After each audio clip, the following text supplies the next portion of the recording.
एगो जनी अपना सैया जी से नवरात्रि में कहा तरी है जी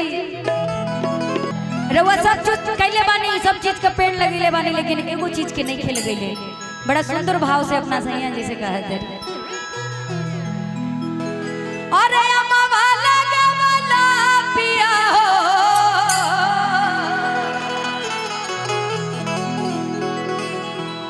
कि अम्मा गवला पिया हो अरे महुआ रे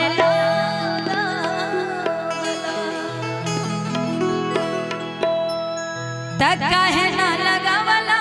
पिया हो और कहे ना लगावला पिया हो एहो निमिया के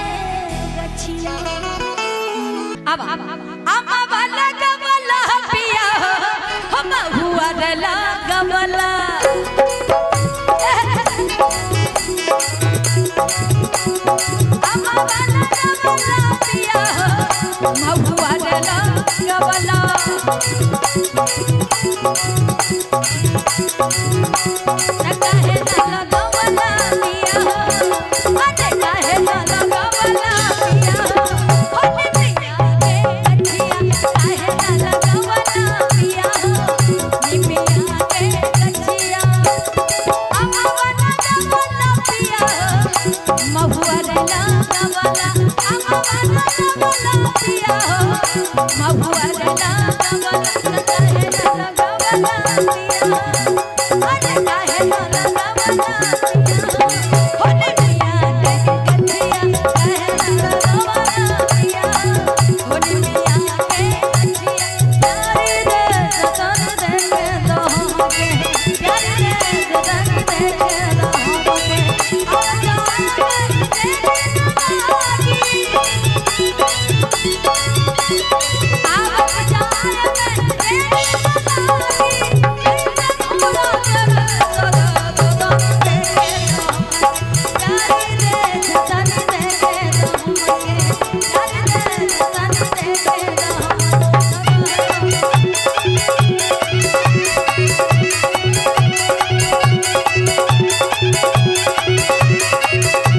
कहा तरी ए जी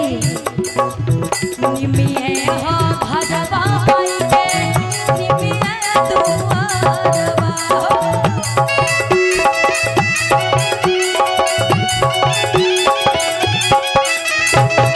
नहीं भावे पाई के बकरी पी पारवा हो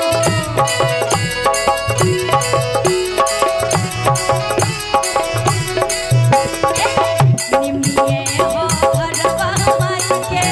निमिए दुआरवा मन नहीं भावे पाई के बकरी पी पारवा हो कहा तरी ए राजा जी अड़हम लगवला पिया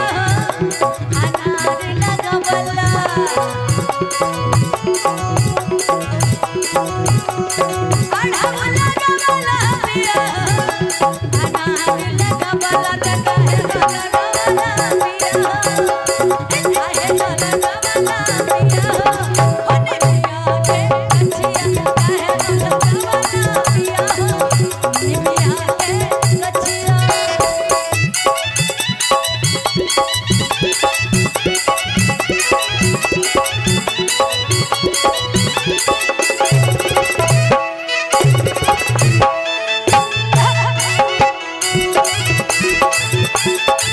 अच्छा भैया भैया भैया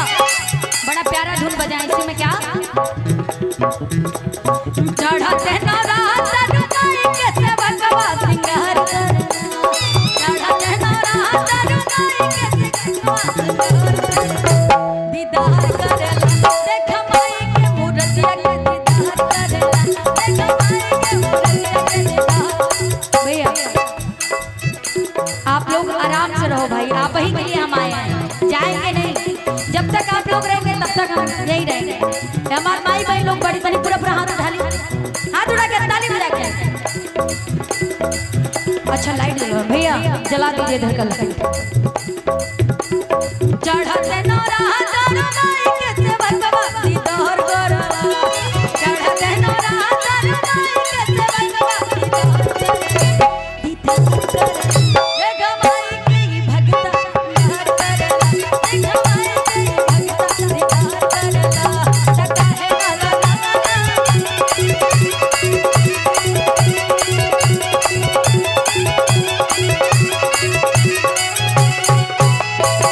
और कहा तारी ए जी निमिये हो आसन माई के निमिये परवासन निमिये के तरवा बाटे माई के सिंहासन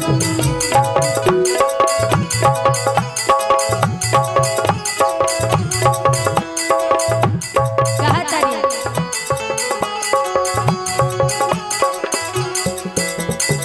निमिये हो आसन माई के निमिये परवासन निमिये के तरवा बाटे माई के सिंहासन अलख जगमला दिया हो माई के बोलवला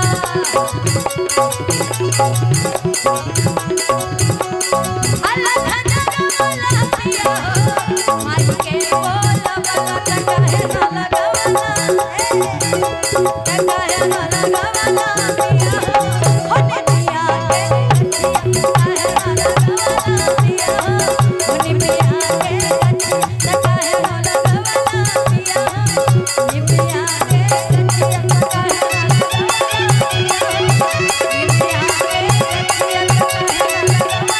दिया हो निमिया के टका है ना